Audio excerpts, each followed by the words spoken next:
Hi friends, అందరికీ నమస్తే. Welcome back to my channel. పుచ్చకాయ వాటర్ మిలన్లో vitamin A, B1, B5, B6, C మరియు potassium, magnesium, anti oxidant, lycopene, calcium వంటివి ముఖ్యమైన పోషకాలు లభిస్తాయి. ఇవి వేసవిలో డిహైడ్రేషన్ నివారించి రోగనిరోధక శక్తి పెంచి చర్మం, గుండె ఆరోగ్యం తోడ్పడుతుంది. పుచ్చకాయలో 92% నీరు ఉండడం వల్ల శరీరానికి చల్లబరిచి డిహైడ్రేషన్ కాకుండా సహకరిస్తుంది.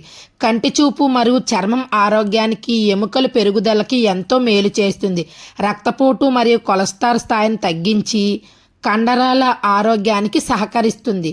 పుచ్చకాయలో క్యాలరీలు తక్కువగా ఉండడం వల్ల బరువు తగ్గాలనుకునే వారికి మంచి ఆహారం. వేసవిలో శరీరానికి వేడి తగ్గించి డిహైడ్రేషన్ను నివారించడానికి పుచ్చకాయ ఒక అద్భుతమైన పండు. నా వీడియో కనుక మీకు నచ్చినట్లయితే నా channel like, share, subscribe. Thank you for watching.